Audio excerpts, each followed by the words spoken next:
मागच्या वर्षीची दिवाळी आम्ही मुलांना कपडे घेतले, फटाकडे घेतले, आकाशकंदील, किराणा, लाडू, करंज्या छानपैकी आम्ही दिवाळी साजरी केली। या वर्षी ढगफुटी झाल्यामुळे 1 महिन्यापूर्वी की आमच्याकडे आज काहीच न राहिल्याने आमचा पूर्णपणे संसार वाहून गेलेला आहे। आमची गाडी, संडास, बाथरूम, माझा स्वतःचा व्यवसाय टेलरिंग ते सुद्धा काहीच नाही राहिलेलं। माझ्याकडे शिलाईचे कपडे सुद्धा वाहून गेलेले आहेत आणि आम्ही 10 महिला बचत गटातून आम्ही 10 महिलांनी एक छोटासा व्यवसाय सुरू केला होता, मिरची कांडप।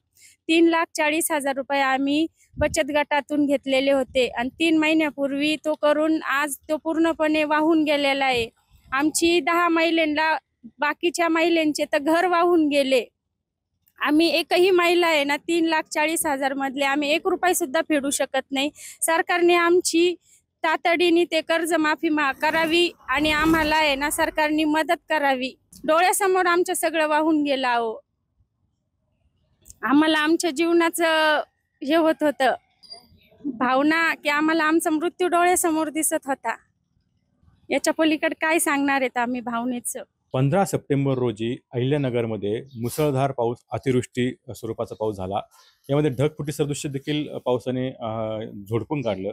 करंजी गावामध्ये ही परिस्थिती निर्माण झाली होती आणि मोठ्या प्रमाणात पूर ह्या भागामध्ये आला होता। त्या घरांमध्ये अक्षरशः पाणी शिरलं होतं आणि त्यामुळे मोठं नुकसान जे आहे ते या घरांमध्ये झालं। अक्षरशः काही घरं देखील पडलेले आहेत। आपल्यासोबत सरपंच आहेत, नागरिक आहेत, त्यांच्याशी आपण बातचीत करणार आहोत। काय झालं यावेळेस? दिवाळीचा सण आहे, कशा स्वरूपात दिवाळी बघायला मिळते आणि हे सगळे एकंदरीतच काय परिस्थिती होती? पहिली गोष्ट सांगतो, जो 15 सप्टेंबरला पाऊस झाला त्या पावसामध्ये जे लोक काही बेघर झाले, काही लोकांचा संसार वाहून गेला, काही लोकांचं धान्यही वाहून गेलं। आज लोक भाड्याच्या घरात राहत आहेत आणि लोकांना दिवाळी सण करायचा काही इंटरेस्ट नाही।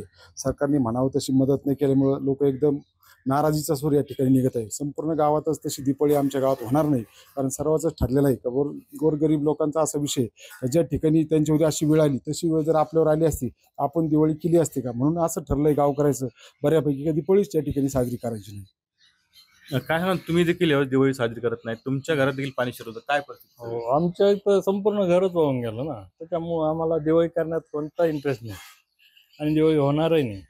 आम्ही एकदम साध्या पद्धतीने साजरी करणार आहोत। किती नुकसान झालं तुमचं? काय परिस्थिती होती त्यावेळेस? आमची संपूर्ण परिस्थिती म्हणजे एकदम घरात पाणी शिरलं, पाणी सगळं भांडे कुंडे सर्व काही वाहून गेलं ना, त्याच्यामुळे आमचं घर सुद्धा, भिंती सुद्धा सगळं पडून गेला पूर्ण। दिवाळी आज आम्ही भाडोत्री घरीत करू आलो। आज आम्ही दुसऱ्याचे हे घर जे आहे ते भाडोत्री घेतलेलं आहे आणि भाडोत्री घरी साजरी करतो। त्याच्यामुळे आम्ही परिस्थिती फार वाईट असल्यामुळे साजरी करणार नाही दिवाळी, एकदम साध्या पद्धतीने। सरकारने काही मदत केली नाही, सरकारने मदत आतापर्यंत तरी दिलेली नाही आम्हाला अजून। काय तुम्ही मागणी सरकारकडे काय तुमची मागणी आहे? सरकारने आमच्या निवाऱ्याची सोय करावी, आम्हाला आर्थिक निवारा द्यावा, राहण्यासाठी घर द्यावं, दुसरं काय। तर निश्चितच बघतो की यंदाची दिवाळी जी आहे ती भाडोत्री घरात करण्याची वेळ जी आहे तिथल्या नागरिकांवर आलेली आहे। त्यामुळे आता सरकारने कुठेतरी मदत करावी अशी अपेक्षा जी आहे ती त्यांनी व्यक्त केलेली आहे। केवळ क्रमांकासह कुणाल जायकर, TV9 मराठी, करंजी, अहिल्यानगर।